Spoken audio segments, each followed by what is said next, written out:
থেকে কোনো শিক্ষা গ্রহণ করল না। সেই ধারাবাহিকতাতে আবার সংগ্রাম, আন্দোলন, অনেক ত্যাগ তিতিক্ষা, অনেক লাশ, অনেক জীবন, অনেক প্রাণ, তার বিনিময়ে আজকের বাংলাদেশ মানুষের ভোটে নির্বাচিত একটা সরকার সমস্ত মানুষের ভোটাধিকার ফেরত পেয়েছে এবং সেই ভোটের মধ্য দিয়ে একটি নির্বাচিত সরকার পেয়েছে, যেই সরকার জনগণের দ্বারা নির্বাচিত এবং জনগণের দ্বারা গঠিত। সেই সরকারের একজন মন্ত্রী হিসাবে আজ আমি আপনাদের সামনে কথা বলতে পেরে গর্বিত। আমি আবারও কৃতজ্ঞতা জানাই দেশবাসীর প্রতি, যাদের সংগ্রাম আন্দোলনের মধ্য দিয়ে আমরা আমাদের এই গণতান্ত্রিক অধিকারকে ফেরত আনতে পেরেছিলাম।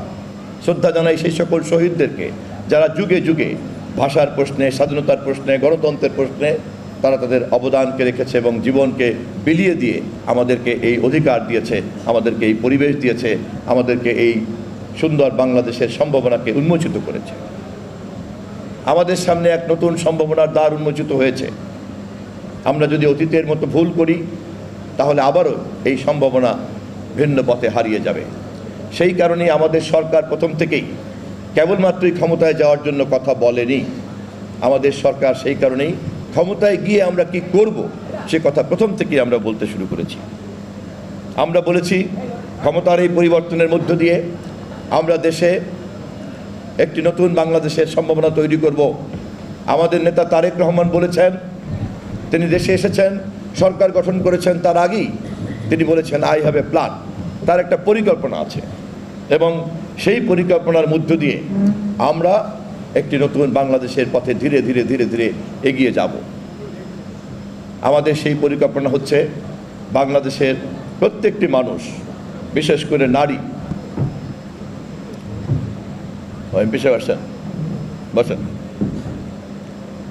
বিশেষ করে নারী জনগোষ্ঠী, পশ্চাৎপদ এই জনগোষ্ঠী, আমরা তাদেরকে ক্ষমতায়ন করতে চাই এবং তাদেরকে পিছিয়ে রেখে এই কাজ চলতে পারে না। আমরা সেই কারণে ফ্যামিলি কার্ডের পরিকল্পনা করেছি। গতকালকেই আমাদের ক্যাবিনেটের বৈঠক ছিল এবং আমরা অগ্রাধিকার ভিত্তিতে আমরা ফ্যামিলি কার্ডের পদক্ষেপ গ্রহণ করছি। আশা করি ইনশাআল্লাহ এই মাসের মধ্যেই আমরা ফ্যামিলি কার্ড বণ্টনের কাজ শুরু করতে যাচ্ছি। পরিসংখ্যান ব্যুরোর হিসাব অনুযায়ী বাংলাদেশে প্রায় 4,10,00,000 পরিবার আছে।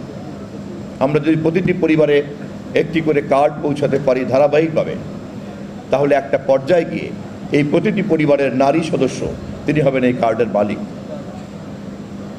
আমরা শুরুতে একটা নির্দিষ্ট পরিমাণের অঙ্ক দিয়ে সহযোগিতা করব, টাকা